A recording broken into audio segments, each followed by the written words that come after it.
What is going on, everybody? Welcome to the 12 Games of Christmas presented by the Unlockables podcast. As always, I am your host, Eric. I'd like to thank you for joining me in my year-end celebration of all things video games in the year 2022. That's right. Just to give you a small rundown, if you didn't listen to the previous episodes, I am doing 12 episodes in 12 days about the 12 best games I played this year. Doesn't necessarily got to be from 2022, but is the greatest thing you could ask for Christmas 12 days of me. I don't know how it can get much better than that. And it's, of course, a celebration of everything Unlockables as well. A fantastic year with all of my fantastic friends that I made doing the Unlockables. And, of course, I had to bring in the OG guest, OG friend of the Unlockables podcast. And you may know him, infamous in our podcasting community. Much like the Grinch, I heard that if you listen to the entirety of his podcast works, you can hear his heart grow 3 sizes, perhaps. It is, of course, my good friend Keith from the Main Quest podcast. Keith, how you doing, sir? Yeah, I don't know. I don't know if that's true. You might become a Grinch listening to my podcast because I might make you severely angry. But anyway, yeah. Hey, man, what's up? What are you talking about? You tell us every Friday on Twitter it's okay to like a video game. I thought that was definitely personal growth. Yeah, that's true. Yeah, definitely. No, yeah, for sure. Every present that I hand out today, you're gonna you're gonna go through, unwrap first you're going to take the bow off, right? And then you're going to unwrap the wrapping paper, open up the lid of the box, and it's just going to be a piece of paper, and it's just going to tell you, hey, you know, that video game you like, it's bad, but you can like it. Totally, it's fine. It's okay. Unless that game happens to be Sonic, then it's not okay. That is a war crime. You know, hey, we don't, I try not to kink shame over on my podcast, so, you know. Anyway, yeah, not. Man. I mean, thanks so much for having me on. This is a treat. This is literally a treat to be a part of something like this. These kinds of projects don't happen very often, and having listened to your podcast over, you know, the past year, maybe a little less than a year, like 10 months. Yeah. You know, you focus so much on the people that actually come on your show. So I think it's okay to have 12 days to yourself where you just kind of jerk yourself off and talk about your favorite games. Oh, I appreciate that. I don't take compliments well, so I'm just going to pretend like I didn't hear that and just completely black out and move on with the episode. But no, you were very graciously when I pitched this idea to you when I was switching over from my old podcast to this one, and when I was like, hey, you got to be the first person to come on, you very graciously accepted. So you've been in my corner since day one, and I cannot thank you enough for that, giving me the courage to kind of set off on doing this whole journey. So for whatever reason, you decided to message me 2 years ago, and here we are. Talking about, you know, becoming podcasters just so we can get away with, you know, certain arbitrary crimes, you know, because that's what you got to do. Right. You know what? You always need a partner in crime, right? You need somebody to back you up. Right. And speaking about crimes being committed, this is going to be a dubious segue. In the game we're going to be talking about now, you can sacrifice Yoshi for the greater good. That would some people would be considering a crime. The game we're talking about. I'm sorry. See, no, what were you going to say? What were you going to think, Keith? I was going to say, I thought you were going to talk about the crime of Nintendo stealing sales right from underneath Sega's right from underneath Sega's nose. That might be a crime too, but unfortunately, history favors the victor, and Nintendo, for better or worse, came out on top. And of course, the game that helped them do that, which you agreed to come on and talk about with me today, is a game that we both hold pretty close to our hearts, I would say.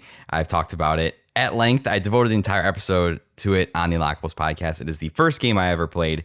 Of course, we're talking about Super Mario World.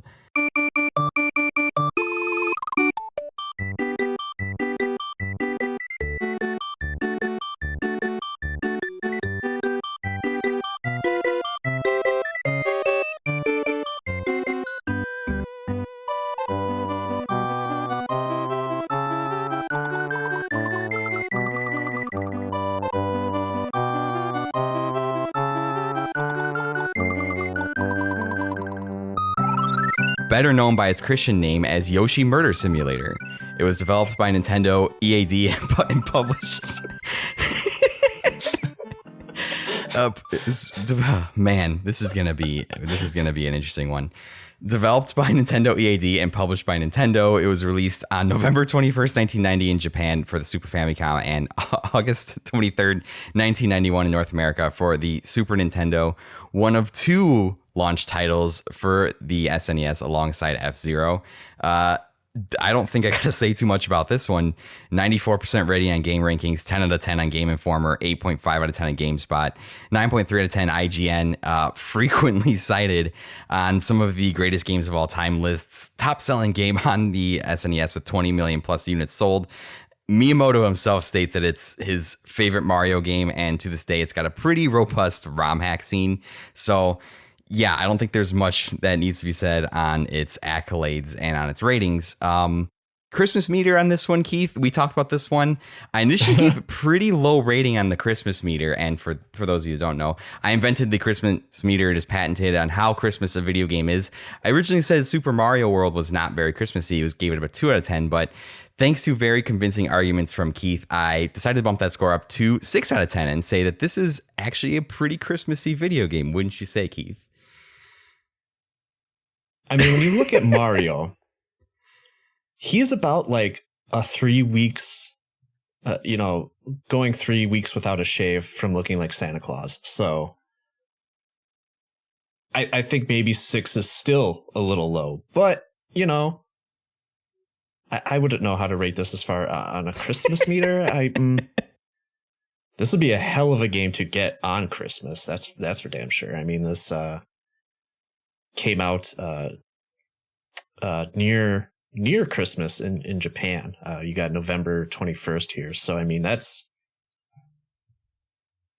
any child waking up Christmas morning, getting a launch Super Nintendo with Super Mario Brothers. Jesus, Super Mario World. I'm still, Stop thinking about the movie, Keith. I haven't gotten this far in my show yet. So, yeah. It's just what a crazy game this is. I mean, this is the apex, right? This is the apex platformer. Everything else that comes after this is in debt to this game. It's, there are platformers that are probably doing things now that are, interesting. They're kind of trying to put their own spin on everything. But I mean, this is it. Like, this is it. Like, everything else is just Super Mario World. I think, yeah, we've talked off podcasts at length about this game, and I know that there will be an episode of it coming up on your show, so I won't want to steal too much thunder. But, yeah, when I think about looking back and realizing that this was my first experience with a video game ever in my young life, man, what a first game to experience. I think it definitely is the reason it cemented my lifelong love of video games, and I can see the thread directly from that game to doing this kind of podcast experience and meeting all of you guys. So yeah, it holds a really special place in my heart. I played a lot of games this year that I hold in very high regard. This one in particular I wanted to put on this top 12 list just because, in an era where we're getting the biggest, best, flashiest game designed to steal our money any way possible, even playing this game this year, I was like, man, Mario World just blows these games out of the water. It blows games out of the water that are cutting edge today. And this game was made back in 1990. And that was like the main reason why I wanted to put it on this list. Yeah, it's funny because, just going back to when it was released, how Nintendo was marketing this as like the newest challenge, and this is for the players that have already mastered the Nintendo Entertainment System and the first Mario games. Like, you have to be ready to be able to take on Super Mario World. And kind of really, I've never played this game critically, and I mean I beat it. I beat it prior to coming on to the show tonight, which isn't saying much because it doesn't take very long to beat it if you're playing casually. I did not finish it. Like, I did not go through like the entire map or anything like that. But with that said, as I was playing it and kind of taking more of a critical look at it this time, it's so much easier than any of the previous games. There's just little things. This is, you know, a lot of people talk about how it's just kind of a copy of what came before. It's a lot of people will say it's a lesser Super Mario Brothers 3. And, you know, now that I'm finally talking about this game and I can get it on air, I 100% disagree with that. And it's not because I'm just a Super Mario World fanboy. I am. But there's so many. This is so much more of a finely crafted experience than the mess of Super Mario Brothers 3. Yeah, I said it. Oh, Merry Christmas. Super Mario Brothers 3, like, no doubt, incredibly important game, revolutionized platformers. This was Super Mario World is a refinement of that in so many ways. There's not enough time to even to get into all of that. Just looking at your outline here, so. Yeah, man, I sorry, I was waiting to see if you were saying anything else. No, I'm totally scatterbrained right now because I want to go off on a tangent, but I'm holding myself back tonight. We will definitely go on a tangent when it comes to your episode for sure. We have to kind of keep this experience truncated, but no, I would agree with you. And I same thing. I don't want to take anything away from Super Mario Bros. 3 because I think that is a monumentally important game in its own right.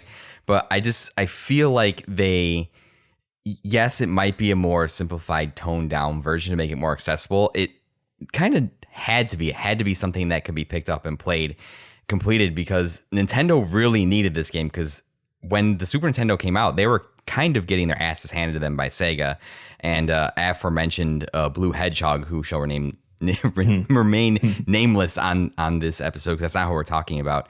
And this game really did help a handful of games. Nintendo closed the gap between themselves and Sega, since Sega had such a head start on that 16-bit era. But to me, it builds on so many of the things that Super Mario Bros. 3 did, like adding in power-ups. I guess there were less power-ups. They were scaled back. But you have more things like the cape that replaces the Tanuki suit. The Fire Flower comes back. The addition of Yoshi, which Miyamoto always wanted to do, which became an instant classic character that everybody loves. And just the way they kind of why laughing? It's true. Don't say anything about his feet, please. You don't need to go there right now. But I think that just the way it was designed, and it just felt like Super Mario Bros. 3 felt to me like I was just moving from box to box, checking it. Like Super Mario World felt like an adventure in a world that was living, that you could find secrets and it could affect the map and change the world, and you could tackle it kind of at any pace you wanted to. And there were multiple paths through the game, and they just did such a great job of crafting an experience that you could really experience any way you wanted to at any player level. I'm going to agree with you 100% with most of that, except for the argument that it has less power-ups than Super Mario Brothers 3, which is technically true, but again, I think this is a refinement and kind of what's the word I'm looking for? Not improvement. Extrapolate. A consolidation of all of those power-ups into something that is just better. Because when you play Super Mario Brothers 3, and I don't know how often you've played the game, but when I'm playing Super Mario Bros. 3, I'm only really looking out for maybe two power-ups at most, and that is the Tanuki Leaf, of course, just like a regular mushroom if I need it, right? And like a Fire Flower, just the basics. That's all you really need. All of the other stuff is just kind of a cherry on top. It's stuff that doesn't really spawn very often, or you're just getting it by luck because you are mostly getting a lot of the power-ups in that game just through mini games. Mm-hmm. And so a lot of that stuff is just happening through RNG most of the time anyway. You also can't travel back to the previous worlds where some of these items are even spawned. And so Super Mario World, in a way, revolutionized that because you can go pretty much anywhere on the map at any time. As far as the consolidation goes, they took all of that extra stuff out because it's not necessary. It's not necessary to the experience. And I think the gameplay really reflects that very delicate balance, which I think this is why this game is so superior. And then you also brought up Yoshi. And I think many people forget that Yoshi is a toolbox within himself, because not only is he affording you an extra hit on top of the mushroom power-up, but he also has power-ups by himself. He can fly. He can crush anything. He can shoot fireballs. I mean, Yoshi also opens up the gameplay that way as well. So the argument that Super Mario Bros. 3 has so much more power-ups than Super Mario World, I have to politely disagree with. That's fair. I like it. And I will take that. You've changed my mind for sure on that point. Yeah, I just think, and it really had to be this kind of refined experience. Like I mentioned, the competition with Sega. I firmly believe, and for whatever reason, I just feel like back in the day, video games had so much more like stakes attached to them. Like this game, like Nintendo, just watching some of like the retrospectives on this video game and the history of video games at that time, and stuff with Sega and the console wars. Yeah. When they were making this game, the way they described it, like it felt like Nintendo was like, we need this game. Like our literal survival is on the line if this game does not succeed, because it's pretty much winner take all. Today, it's not really like that. You have, a game might fail, and yes, it's ultimately everything is serviceable to the company's bottom line, but most companies now can like survive a failure of a video game. I just mean, look at EA. They've been putting out failures for 25 years. So, sorry, I just had to take a shot at that. And I just don't feel like like this game felt like it had, and I think looking back at that era of people making video games and Miyamoto making video games, like they were at their best when they were under this immense pressure to deliver and up against the hardware limitations that they had at the time. And they delivered some incredible games because of it. They also, by basis of your show, delivered some not so incredible games because of that as well. Go ahead. It was really the first time that Nintendo ever felt any pressure. They were on top of the world. You listen to my show and I talk about how unstoppable Nintendo was between 83 and about 88, 89. Mm-hmm. Once the Mega Drive came out and NEC came out with the PC Engine and TurboGrafx 16, it was the first time Nintendo was like, yo, we have to compete, because this is the first time that they had ever felt any kind of competition in the market at all. They dethroned Atari. I mean, right. Atari kind of did it to themselves, but dethroned themselves and proceeded to take down the entire industry with them. I mean, once Atari dug their own grave and somebody kind of pushed the dirt along, Nintendo threw out a barrel of oil and lit a match.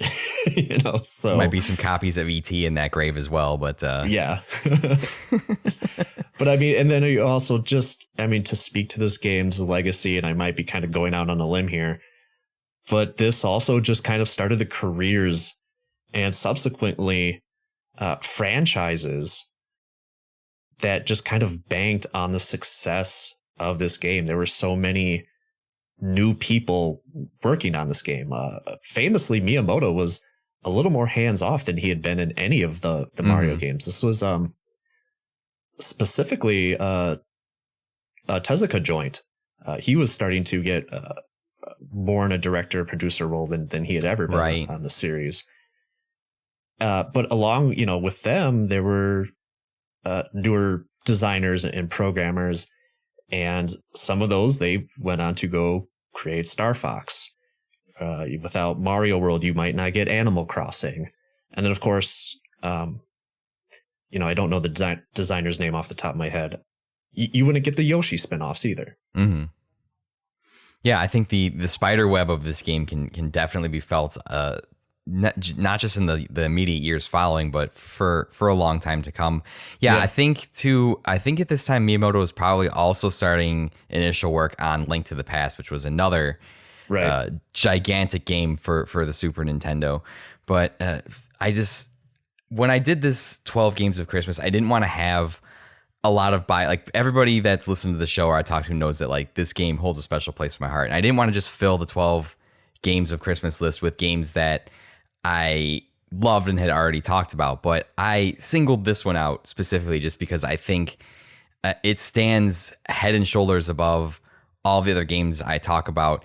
Final Fantasy IX, Kingdom Hearts have a lot of flaws that people obviously don't like with them. For this game specifically, anybody that you talk to, I can't think of many flaws in this game going forward. Like everything about this game, Mario controls so well. Like I know some people say that his controls like a little floaty or like he doesn't stop on a dime, but like to me, they had that shit dialed in so well that like whenever I think about how Mario should control, and whenever I think about Mario or video games in general, I think of this game specifically. I think this set the standard they absolutely nailed. And going forward, I can kind of feel like, hey, this is the feel of Mario they wanted to have going forward. Same. Yeah, I can't think of,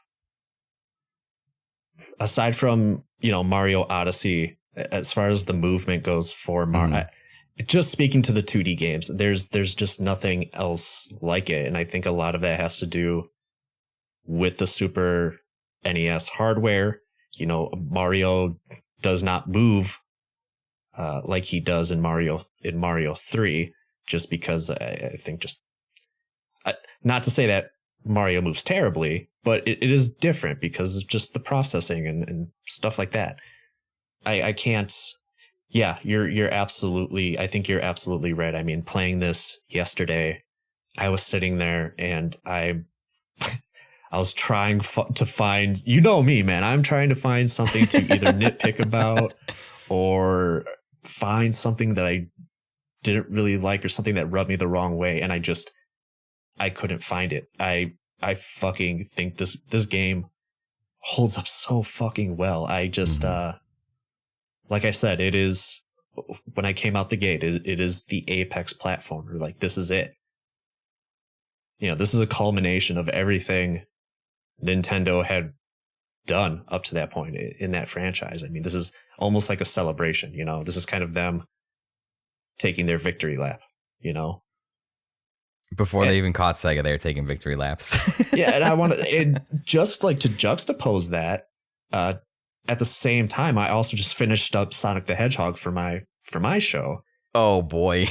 And literally playing those back to back, which was not my intention. That's just how it happened. Like, there's no comparison. There's absolutely no comparison. Now, yeah, granted, Sonic is kind of doing its own thing. But that Sonic the Hedgehog, that first game, is by all definition a platformer. And man, it's not comparable. It's not comparable at all. And you just, yeah, man, I just don't know how in 1991 or 1992, whatever, you just look at both of those games and are like, the quality of Mario World is, I'm sorry, Sonic fans, far more better, far more professionally designed than anything in Sonic the Hedgehog. That's a happy Merry Christmas to all you out there. But no, yeah, I agree with you. And I think that this too kind of kicked off, with the success of Mario. That was the idea behind Sonic, right? Everybody had to have this mascot. Not necessarily had to be platforming, but a type of mascot that could represent the console and be what Mario was to Nintendo. That really kicked that off. Mm-hmm. And a lot of people tried that. A lot of people wanted to have something like that, whether it was Sonic or Crash Bandicoot or Spyro or, fucking Bubsy or whatever else they tried to make.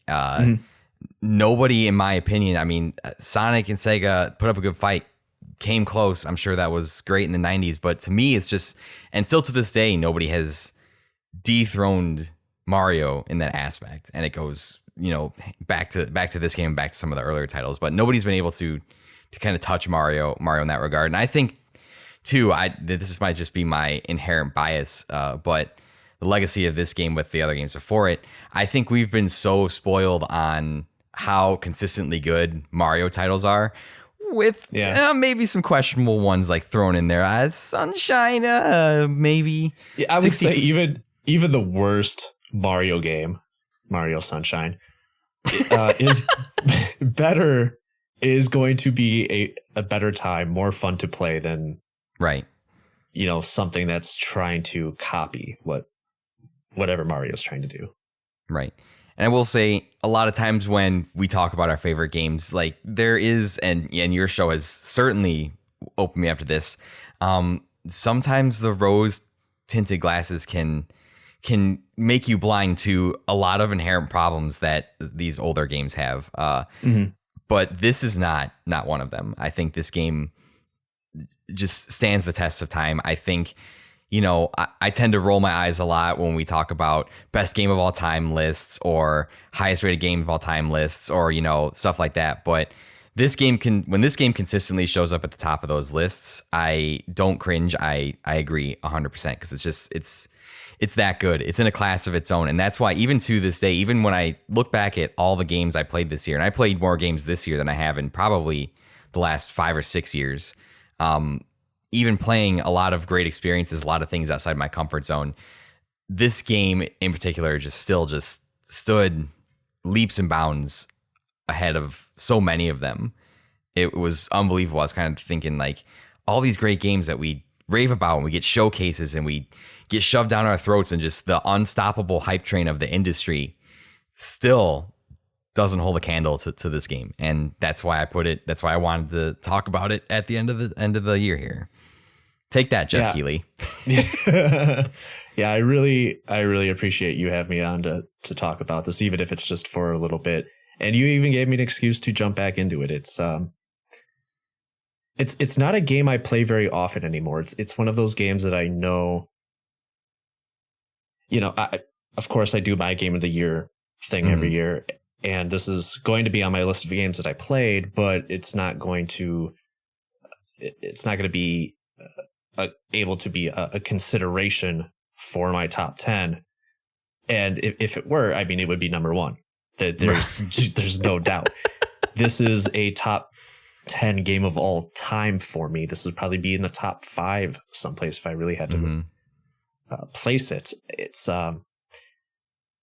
It's a game I turn on, and as soon as Mario pops on screen and pops that Koopa, grabs a shell, and that music starts playing, that fucking Koji Kondo music, fucking superb stuff, by the way. I have to play the entire thing. I have to. I know I didn't. I only started replaying it yesterday. I didn't complete the entire map, but I'm gonna go back and complete the entire map because it's just so good. It's really like a once in a lifetime type of game that this even exists. It's crazy. It's crazy. It is, and I kind of group in that category. Like I think about the video games that were like console sellers, right? That this video game specifically got people to buy consoles, and I can count maybe on one or two hands the number of video games that are in that club. It's very rare. It's probably this one. It's probably the original Mario Bros. For the NES. It's probably Pokemon for the Game Boy, which single-handedly extended the Game Boy's life cycle longer than it probably should have. It's Halo. It's maybe Breath of the Wild. The jury's still out on that one, but yeah, I can only think of like that sold consoles. You don't think that people bought Switches just for Breath? Okay, that's a completely different argument. But Animal Crossing. You're right. God damn you, Tom Nook. It's come full circle. But I can think of like on maybe on two hands count the number of games that have that pedigree where it was like this game was so good that they literally moved hardware by themselves. And that doesn't happen very often anymore. So yeah, this is we're not just up here giving it unbridled praise. Like, this is a special game, so you should definitely go out and play it. If you want to start your retro game journey, if you're not a retro game person, this is a fantastic place to start. Although maybe not start here, because a lot of this stuff might disappoint you. So that remains to be seen. But yeah, Keith, do you have any closing thoughts on Mario World? Yeah, this is just it's a magical game, man. I think I will support what you said. I think it is a good place to start if you're going to start on a retro game journey and you want to check out a 31-year-old game. I think this is a good place to start. It is, like I said, a lot easier than the 3 that came before it. This gives you plenty of opportunities to finish. It seemed like the developers had the intention of wanting you to just have fun instead of just kind of banging your head against a wall. Yeah, this is a great 30 minutes. So I don't know what else there is to say at this point. I mean, if you haven't played Super Mario World, you should absolutely play Super Mario World. Exactly. And like you said, when you get to that point in your timeline, you'll have a much more in-depth breakdown of it. And we'll definitely look for that for sure. Whether or not I show up on that episode remains to be seen. Hey, man, I got you in on that one. That one and like 5 other ones, if I remember correctly. I think I messaged you and I was like, hey, Super Nintendo, I'm just like monopolizing the calendar. You may as well just be my co-host at that point, in that point of the show. Perfect.